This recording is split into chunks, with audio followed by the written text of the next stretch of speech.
I've been a performer since I was like 3 years old. But I grew up in a household. My parents were music lovers, but I didn't discover that I could sing until I was in high school. And I honestly felt like I was just chosen, and I woke up with the gift.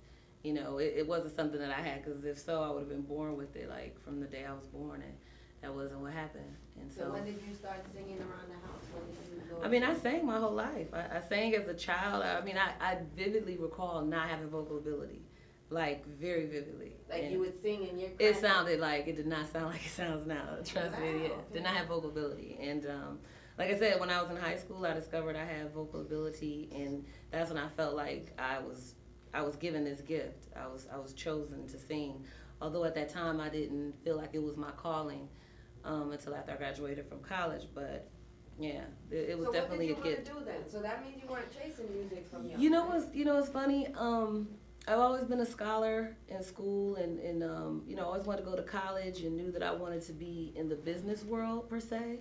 But I never had my sights on one thing. Like, I wasn't that person who grew up, oh, I want to be a lawyer, I want to be this, I want to be that. What I did know is that I wanted to run my own business and my company, which I'm doing now. I knew I wanted to be an entrepreneur.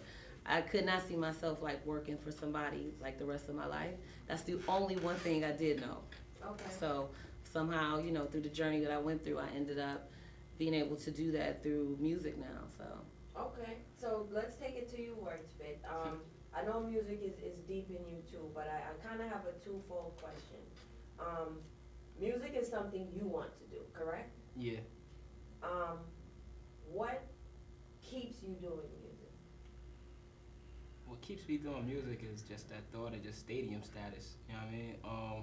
Growing up, I love Michael Jackson. I love just having a stage show that could touch millions of people. You know what I mean? That's what I strive for. I strive to give them a great stage show on top of the stage show. Just give them great music in general. Like, this was something I wanted to do since I was young.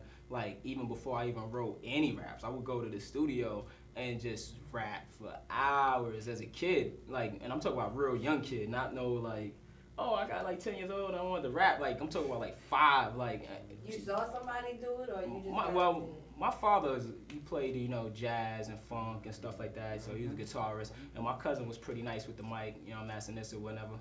Gotta plug him. But anyway, yeah. So when I just used to come to the sessions, they just used to like let me spit, and I'm pretty sure they blew a lot of money because back in that time, nobody really had studios. Right. So like, to even have a studio in my basement built by my pops was just unheard of, and I'm pretty sure they blew a lot of money just letting me freestyle because it wasn't digital, it was analog. So, but that just knowing that, it just drives me every day. It just drives me to get up and just want to create, and get up and just want to touch people's lives, because at the end of the day, music for me was somebody that held me down like a brother, like my man said, family over here. And it becomes religious because you believe in the art and you put your faith into this art in hopes that it will carry you into the next day, into the next day after that, and that's what drives me. The people drives me. That thought of just being in that 20 million crowd, like Wordspit from live from from NASA on the moon space shuttle drives me, like, and I know I'm like, word up, so yeah. All right, Big Lou, tell me what music does for you. I don't know, without music, I don't know how I'd survive, how I would eat, how I would get through problems, how I would have hope. Because as a person, I'm very, very fortunate. I was born in a family that's smart and supports me and loves myself and the people I bring into my life. So, with that said, with the ups and downs of families, ups and downs of money, ups and downs of the world around us, it's collapsing.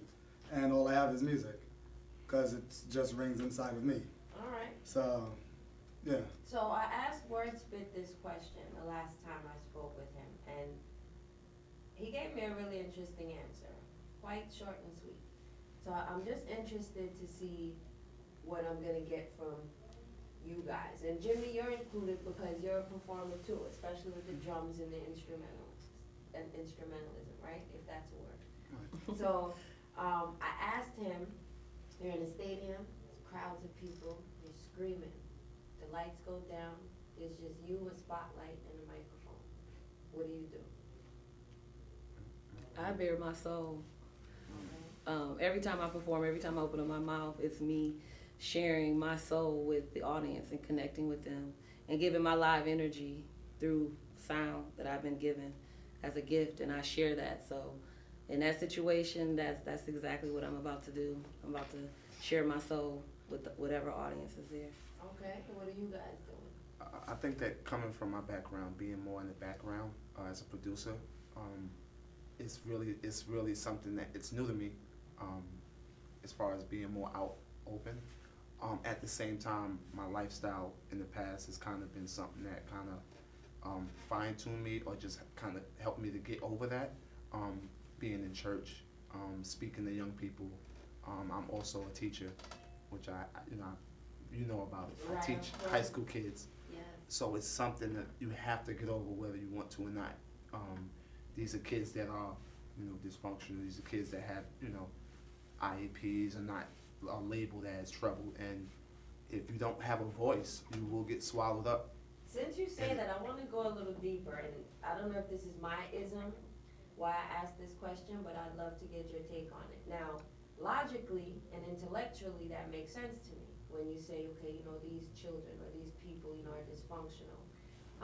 But if you're someone younger and that word doesn't really resonate with you, where you really understand what it means versus what it doesn't, Right. how do you let someone know that there is something better than what they're doing? Well, I could tell you from experience, when we go touring around the country, I make it a personal mission of mine to go to volunteer at Boys and Girls Club. So say we have a show at whatever, I'll call the local Boys and Girls Club 2 weeks before I'm like in Atlanta, which we did, I did in LA before the BET Awards. We go and perform, give giveaways and so on, and tell them our lives, where we come from, what we have to go through, and then they're seeing us and usually have chains and all that shiny things that people watch, but that's bait to me. That's why you get their attention. You use money as a tool. This is a tool. It's not for me. I could care less, right? So we go and they're like, man, you guys are cool, and you guys give us all these things for free, and we love your songs, and you don't do drugs. You don't sell drugs. You're not rapping about selling drugs, which that's not my lifestyle, but those who do it, that's their lifestyle. It's not a judgment. I just could only be me. Right. So, and those kids come from troubled places. Some of them, they only eat at that Boys and Girls Club. Or I see 5 of them going into a bus afterwards. I'm like, where are you going? They're to our group home. We don't have parents. I've never So let me seen ask my, you- I've never seen my mom. Mhm. I never seen this, and you hear that. And then to answer your question why I'm saying this, how do you get them out of their environment and let them know there's something better? The kids always come and say this, whatever city I'm in. Thank you, because you make us feel comfortable to be ourselves. We don't have to live up to anything. You guys are cool, you're dope, you're fun, and we can just be us. And that's how. Okay, great. So now you, someone who says I've come from a pretty stable family. I have a pretty stable background. I have the support of my family. That creates a certain mindset in someone. Every circumstance creates a mindset. So when you walk into these Boys and Girls Clubs now, and you're looking at them, how are you absorbing their experience? Well, I grew up in a stable family in a hellhole. For example, I'm first generation here, my family's Haitian, right? But I'm a fortunate Haitian person, one of the few, there's rich, a little middle class, and many poor. My family happens to be educated middle class that educate around the world, but it's a hellhole in which you live in. If you don't have money, if you don't have hope, or have the means of doing anything, it's hell. And as a child, even though I was born here, I used to go back and forth, because we had the opportunity to, I used to see the hell that these kids live in. I used to see the hell when someone just wanted to vote, and the military would open and shoot at people who just wanted to vote. Talk to us a little about that, and why I'm even going on that is because I know a little bit about what you're talking about. I'm from Jamaica, so when you hear politics, you're ducking. Gunshots are coming, and there's a lot of places in the world that politics is synonymous to violence. So now when you have people in the U.S., and politics gets dirty and they sling mud, but when you go to a place where you can't scream out, I'm with Bush, Thank you. Yeah. or what have you, right? How do you relate to those people though? I don't. Even if you want to. I don't, and I don't care to. Because if you do that, you're always going to have the burden of the world on you. You're always going to be sad. You're always going to be, I can't spend my time trying to change someone's lives or let their ignorance or maybe self-righteousness affect me. All you could do, like my mom told me, I'm like, how do you like love your island or love your thing? She goes, because that's where I'm from, and I can only help myself, my family, and my friends. And then they help themselves and their families and their friends. And that's all you could do. All right, And do you that's it. guys agree with that? Is that how I just wanted to bring it back to the point of where you were saying, like, a situation, if he's teaching, like, children who are dysfunctional, quote unquote, or less fortunate, I don't think it matters whether I'm a billionaire or if I'm a poor person. If I have a heart and I have understanding and I Hang on, have, I'm gonna let you say that again. I think like when you were asking the question about, okay, because you were saying he's coming from a stable background and, you know, he's teaching the children who are quote unquote dysfunctional or less fortunate, how are you able to relate to them although you have not walked in their shoes? And I don't think that no matter what kind of background anybody comes from, if you have a heart and you have understanding and you have compassion, you're able to empathize with any sort of human situation if you're a genuine human. So whether I have billions of dollars or not, I could still feel the pain of a child that is, you know, grew up in a situation where they come from a low income housing or didn't grow up with a parent or, you know, came from just situations that were very ill and vile and something that I perhaps may not have lived firsthand, but just by being a human and having a heart and having compassion, you're able to empathize with that situation and kind of imagine. Of course, we can never feel what somebody has gone through unless you've gone through it. But I think by just being human, you're able to, you know, imagine what that must feel like and want to help them in any sort of way that you can. You know, so I don't think it's a monetary status of where you come from, because there's people who come from poor backgrounds that are able to relate with people who are well off, you know. But do you think they're really able to relate on a deeper level, or do you think it's more superficial? And I'll say this with that to kind of explain. I definitely feel people can empathize. You know, you're crying, I feel you. You know, I put my frown on, and I said, well, why are you crying? Well, you know, he stole my pen. Now, you have one individual that's going to say, oh, that's awful. I know you must feel really bad. You know, I'll help you deal with those feelings. Then you'll have someone else that say, get over that It's shit. just a That pen. ain't shit.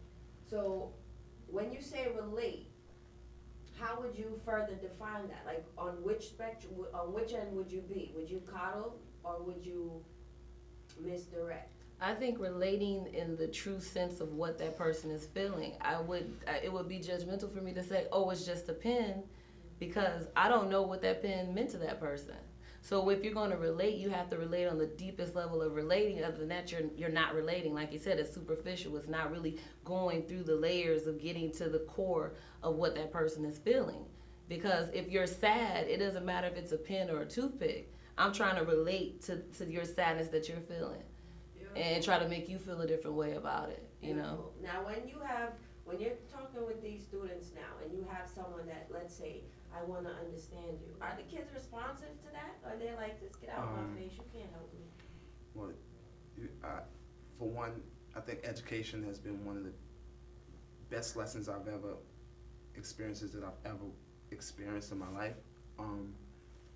Being a kid from the inner city, mom, 4 boys, 1 girl. Mom raised us, you know, since 18, no dad. In a lot of ways, walking in the hallways, walking around teachers that are making $100,000, $80,000, they say that they are for the young people. In a lot of ways, I see it exploited more than anything.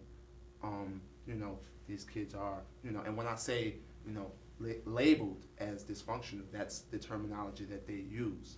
It doesn't necessarily mean that they are that. It's politics a lot in the education system, and a lot of our kids are being cheated out of that. And it's good that me being young, they see me in school, tattoos. I know what it is to have food stamps. I know what it is to be having no money. I know what it is to not know what it is to eat, to have a mom and see her being beaten, and these kids see through it. One thing you can't do is kids are very honest.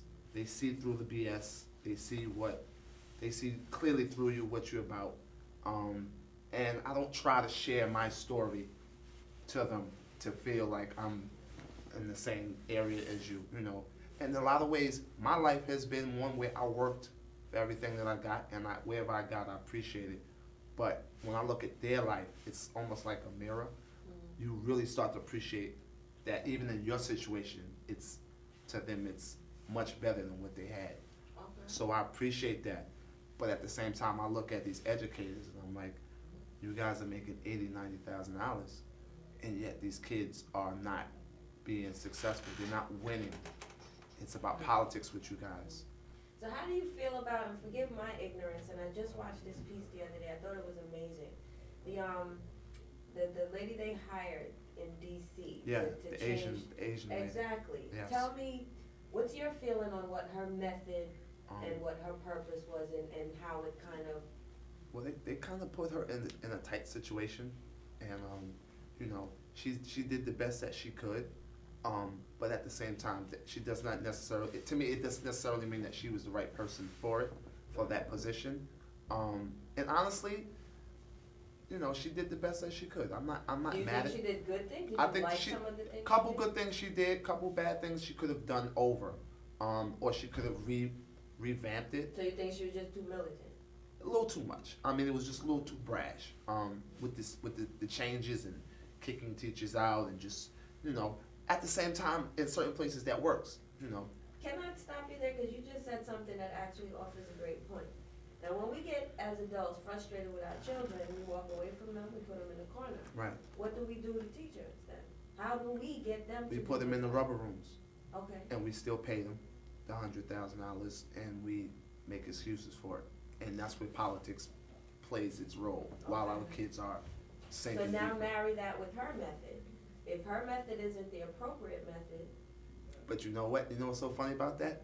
When you are willing to go against the grain, you take a lot. You take a lot of What was her flack method? for that. Because I didn't get that memo. Where they were firing teachers, they were just letting them go. she came in to overhaul the DC system. Right. So Right. from her point of view, it was every teacher who's getting a this grade, Right. you're out. Right. Don't stop and go, just Right. leave. Mhm. Right. And all the teachers are up in uproars, they shouldn't do that. Right. But her position was, I'm here for that little kid. I Right. don't care Right. about you. Right. I agree that in the educational system as a whole, that it's just a job to a lot of teachers, and that's why the education system in that's America is failing. It's just a job, it's just a check. At the end of the day, does, Miss Williams really care if Nicole, if she's learning at the end of the day? Probably not. So I think it's a matter of making sure. I feel like it all depends on the individual. You know what I mean? Some people, their dream is to go, is to they don't. teach kids. You know what I mean? And the And some majority people do see anything, like just with hip hop. Some people see this as a check. Now knowing this is like Not this passionate isn't a about check, it, not this is really my caring life. Like, about the children. So It's evident. yeah, so like Yeah.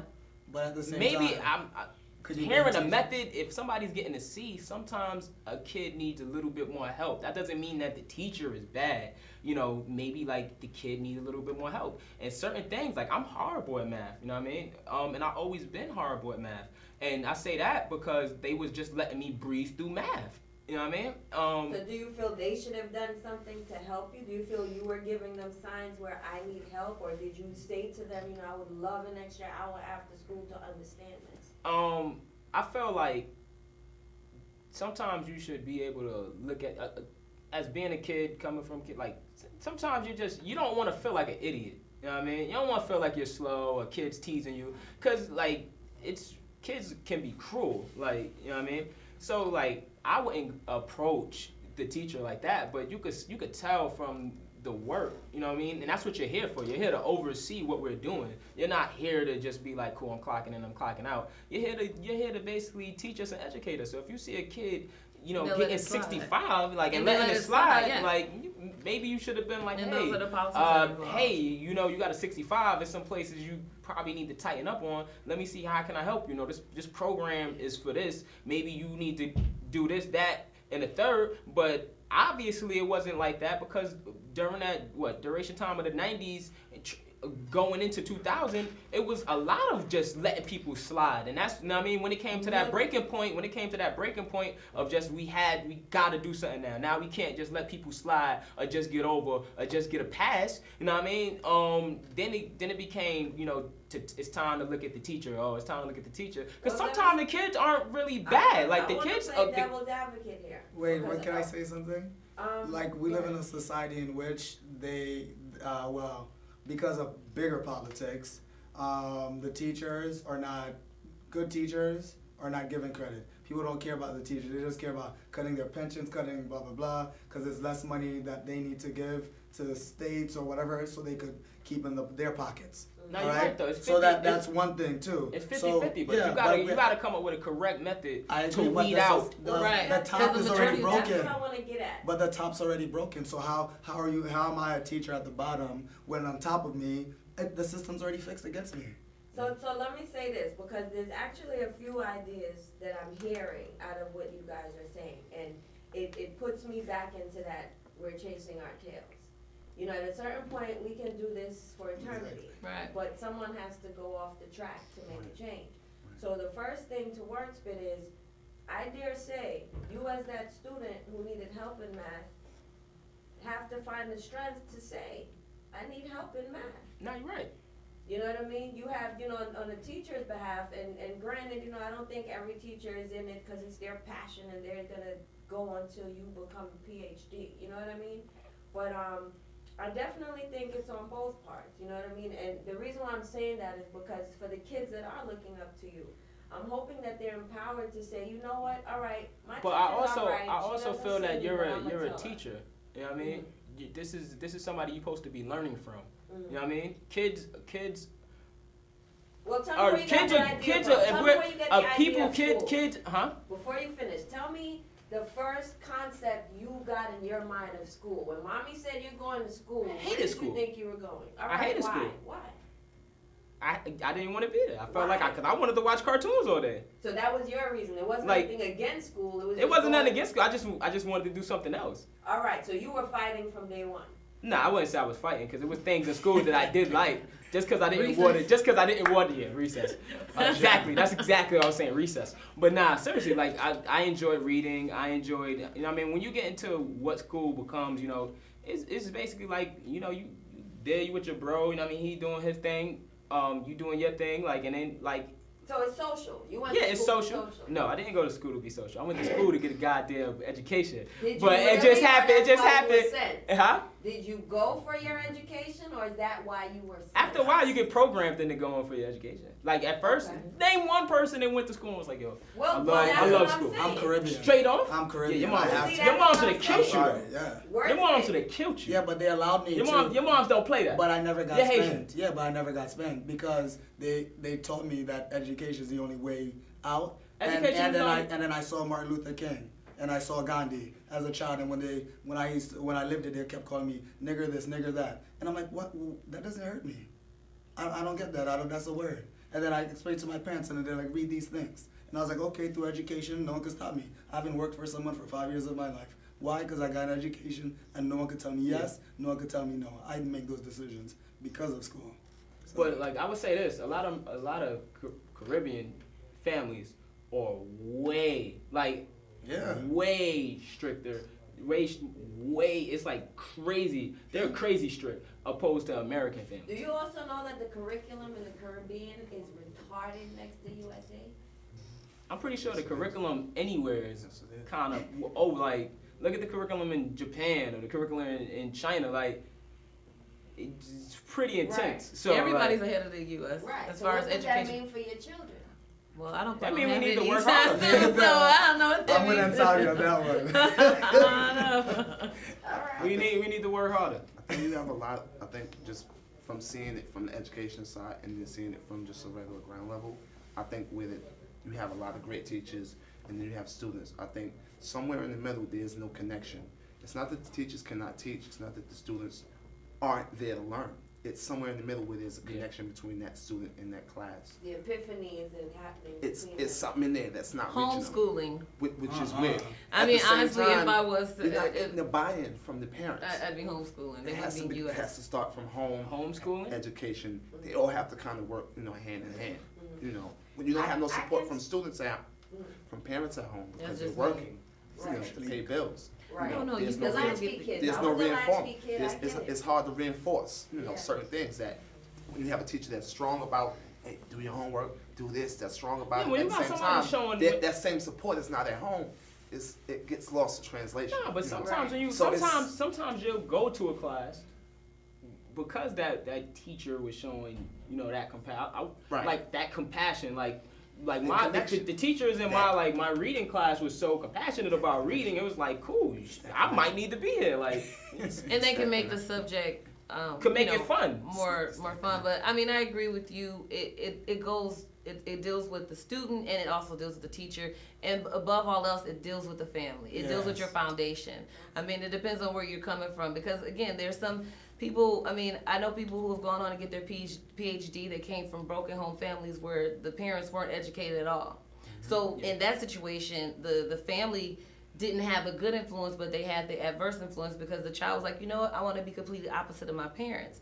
And then there's some children that grow up in educated families, they're third generation college, and they continue on what they've seen. And then there's some that come from families that are educated and the child just doesn't want to go that route, drop out of high school, and who knows what becomes of them. So every situation is different, but I do believe that, it comes down to the teacher and it comes down to the student and it also comes down to the overall curriculum and our whole education system. All right, so that's a perfect segue for me. So with that said, how does music help? Tell me how in entertainment you either take the responsibility or contribute to the emotional and mental health of the people. Well, one thing I don't do is take responsibility for, like you're saying, I can't have the weight of the shoulders on the weight of the world on my shoulders per se. But what I can say is that I feel that I'm contributing good, genuine music, not just for adults, but for children, for music lovers in general. I think music is a teacher. Music is a friend. Music is your family.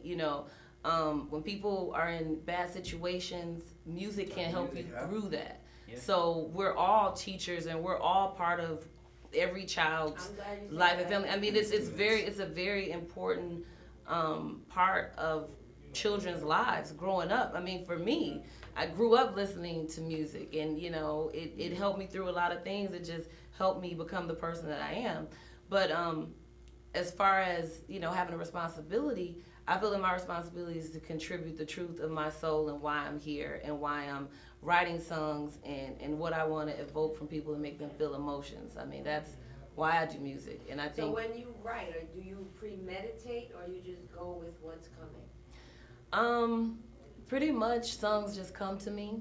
I mean, with the album that I just recently released, like all the songs were just born out of impromptu sessions, but they're all based off of real life experiences and real life situations, from observation of society and my imagination. So they're all coming from a real place, So I don't have in my mind like, okay, if a child listened to this, what will they think? I really just speak from my soul, and at the end of the day, the music that I'm creating is something that the world can relate to, no matter how old they are, and what if they love music, I have something that they're gonna love. Okay, so what has, and again, this is for anybody who jumps up first. Coming up, what has magazines done for you? Like how somebody can say, music saved my life. Has magazines contributed to your life in any way, and if so, how?